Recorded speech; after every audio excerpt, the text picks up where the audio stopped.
The movie opens with Clint, a successful man working at a company called Bona. One morning in his office, he calls his wife, Joanna. He sounds upset, telling her he's sad she's leaving for the weekend and doesn't know how he'll handle being away from her that long. He says he'll try to finish work early so he can see her before she goes. But as soon as he says it, we can tell Joanna isn't happy. She sounds uncomfortable, like she doesn't even want him to come early. Meanwhile, a man visits Clint at work to discuss business. Elsewhere, Joanna picks up the mail from their mailbox while their dog, Duke, barks nonstop in the yard. Then we cut to Clint driving down the road when a police officer named Sam stops him. But it's not for a ticket, they're friends. Sam asks if Clint is free to go fishing with him soon. Clint says yes, his wife's going away for the weekend, so he'll be free. Later that day, Clint gets home. He opens the dog cage, letting Duke out, then heads inside.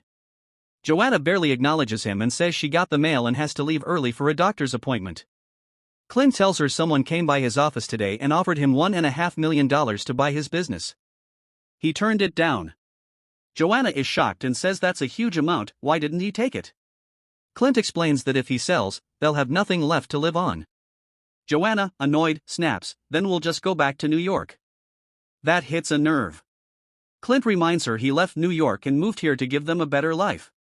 The fight gets heated, and Joanna storms out, jumps into her blue car, and drives off, leaving Clint heartbroken.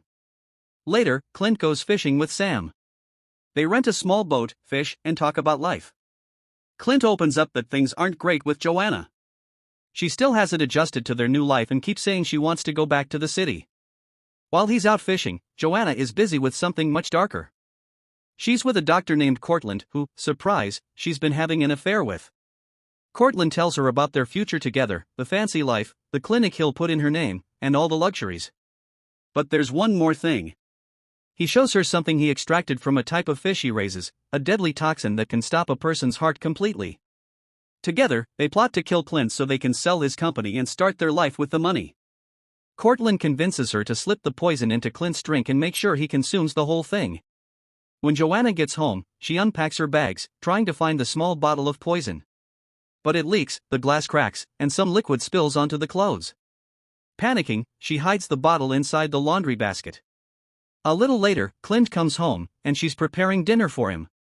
He says he's heading to his workshop for a while, but the noise gets on her nerves. Then she suddenly remembers the poison bottle in the laundry basket. She grabs it and pours some into a glass of wine. Right at that moment, Clint walks in, picks up both glasses, and places them on the table. Joanna freezes, terrified the glasses might have gotten mixed up. She just sits there, staring at him while he eats, her heart pounding. Then Clint raises his glass with a smile and says, "Cheers, honey." He takes a big sip, and just like that, he starts choking. His body reacts instantly, his heart seizes up, and he collapses on the floor screaming in pain, begging Joanna to help him. But instead of helping, she coldly watches him suffer. She tells him he might as well let it in to stop the pain.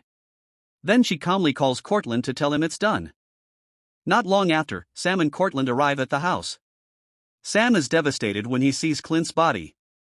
He never expected his friend's heart to give out at such a young age.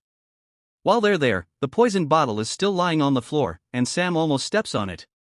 Sam asks if they should perform an autopsy, but Cortland quickly says there's no need. Cut to the morgue. We see a cold storage unit filled with bodies. And then something creepy happens. One of the bodies starts to move. Yeah, Clint's body. The next morning, morgue workers pull his body out to prepare it for the funeral. Cortland calls and says Joanna wants the burial done quickly. Since the morgue is short on funds, the workers decide to use an old, cheap coffin for him. They put Clint inside and send him off for the funeral.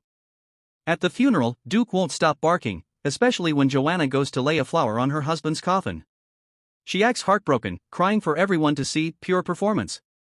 Later that night, Joanna and Cortland sit together, laughing, drinking, and talking about how perfectly everything went. Outside, it's storming, thunder crashing, and Duke is barking again, sensing something's wrong. Annoyed by the noise, Joanna grabs a rifle and decides to take care of the problem. She goes outside, opens the cage, and tries to shoot him but misses. Duke bolts toward the cemetery, running straight to Clint's grave. And here's the big twist. Clint isn't dead. The poison's effects have worn off, and he wakes up inside the coffin. He feels rain dripping on his face, realizes where he is, and starts panicking.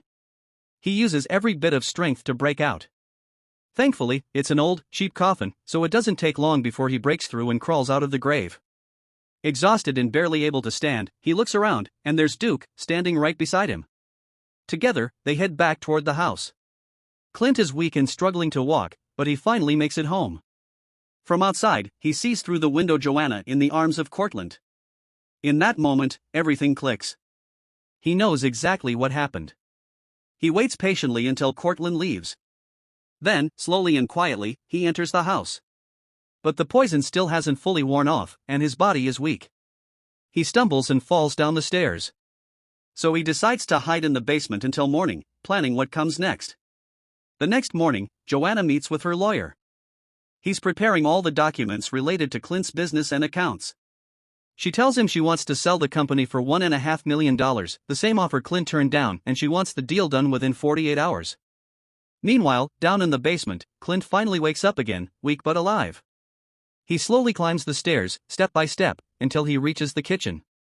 First thing he does is drink water straight from the tap. He's dehydrated, then grabs whatever food he can find from the fridge. While he's eating, he suddenly hears Joanna's car pulling into the garage. His eyes go wide. He panics and runs back to the basement before she comes in. He grabs a rifle, but as he loads it, the bullets fall from his shaky hands. He quickly picks them up, loads the gun again, and takes a deep breath, ready to confront her. But before he can go upstairs, the doorbell rings. It's Officer Sam, coming by to check on Joanna. She opens the door and invites him in, pretending everything's normal. Sam chats with her, saying how Clint had built this house with his own hands. Then he asks about the for sale sign out front. Joanna quickly makes up a story, saying she just can't bear to stay anymore, that it feels too empty without her husband. Sam also brings up the company sale, asking if she's really planning to sell Clint's business. She dodges the question politely, and after a few more words, he leaves. A few minutes later, Dr. Cortland shows up, acting casual, like nothing's wrong, supposedly coming by to check on his patient. Down in the basement, Clint realizes Cortland is here too, and that he only has one bullet left in the gun. He goes back down quietly, thinking. Upstairs, Joanna is starting to get nervous. Sam's questions got to her, and she tells Cortland they need to leave town immediately. But Cortland insists they have to wait another day for the money transfer to clear. Then he says something that makes everything worse. He mentions Joanna's pregnancy, and how she ended it just so she wouldn't have to stay with Clint. Clint overhears every word. He clenches his fists, furious. He unloads the rifle, muttering that they don't deserve an easy death. He wants them to suffer the way they made him suffer. That night, after Joanna falls asleep, Clint quietly goes upstairs, takes a shower, cleans his wounds, and wraps his arm in bandages. He's preparing himself, both physically and mentally, for what's coming next. The next morning, a group of men arrive with a suitcase full of cash. The sale went through. Joanna can't believe her eyes. She's holding more money than she's ever seen in her life. As soon as the men leave, she's beyond excited. She can't wait to celebrate and spend it all with Cortland. Meanwhile, Officer Sam goes to the cemetery to check on Clint's grave, and that's when he notices something strange. The dirt looks disturbed, like someone's dug it up. When they open the coffin, it's empty. Shocked, Sam orders the coffin delivered to Clint's house but tells everyone to keep it quiet until he figures out what's going on. Back at the house, Joanna is still admiring the money, but suddenly she hears something weird. The bathroom floor is covered in mud, footprints, water, dirt everywhere. Her face goes pale. She tries calling Cortland, but he doesn't answer, so she leaves him a voicemail saying she's scared and thinks someone is in the house. Panicking, she goes to the basement to grab the rifle, but as she's walking down, Duke suddenly appears, barking at her like crazy. She steps back slowly, her hands shaking, trying to grab the gun. Just as she's about to shoot, something moves in the shadows, a tall figure with his face covered. She screams and falls backward down the basement steps. Clint slams the door shut, trapping her inside. At the same time, Cortland is in his lab, talking to his fish again, the same kind he got the poison from. He extracts another syringe full of toxin, clearly planning something. While checking his phone, he hears Joanna's voicemail, but right then his landlord shows up, yelling at him for not paying rent for 6 months. Furious, Cortland packs up the poison syringe and drives to Joanna's house. When he gets there, he quietly enters and calls out her name. He walks into her room and immediately notices the suitcase full of money. Down in the basement, Joanna finally regains consciousness. She hears his voice and thinks he's the one who scared her earlier. She hides under the basement stairs, clutching a metal rod. When he comes down calling her name, she jumps out and smashes him over the head. The syringe flies out of his hand. Joanna grabs the suitcase full of money and tries to escape up the stairs, but Clint appears again, slamming the door right in her face. Then Clint starts hammering wood and tearing through the house. Meanwhile, Cortland is coming to his senses again, groaning in pain. Joanna starts crying, apologizing to him, saying someone's in the house and they're trapped. Cortland fires his gun at the door, but it doesn't open. The bullets are blanks, just gunpowder and air. He runs to the window, trying to break it open, but Duke jumps up, growling and barking in his face. Terrified, he backs off, and up above, Clint is still working his way through the house, slow, angry, deliberate, preparing for his revenge. When Joanna wakes up again, Cortland tells her they've been trapped for 8 hours already. He starts to get paranoid, thinking the man upstairs must be Officer Sam and that he's trying to take a cut of their money. His frustration builds until he decides he's going to kill the officer for what he's done to them. At that moment, Joanna notices a syringe lying on the floor, the same one Cortland had dropped earlier. That's when it hits her. He didn't bring that for defense, he brought it to use on her. Quietly, she hides the syringe and confronts him, asking if he truly loves her, then telling him to prove it by burning the money. But Cortland refuses, so Joanna calls him out. She accuses him of lying about everything, and he finally admits it. He was never in a clinic, never sick, he only used her to get to the cash. The two start fighting, and just as he's about to inject her with the poison, the basement door suddenly creaks open. They freeze for a second, then decide not to waste a chance. They rush upstairs, only to find that the entire house looks different. Wooden boards surround them like walls, twisting and turning in every direction. It doesn't take long for them to realize they're trapped in a maze.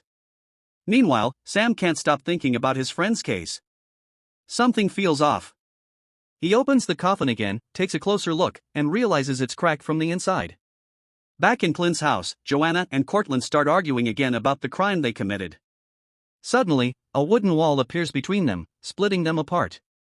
Cortland sees a shadow at the end of the hallway, thinking it's Officer Sam. He tries to bribe him with the cash, begging to be let go.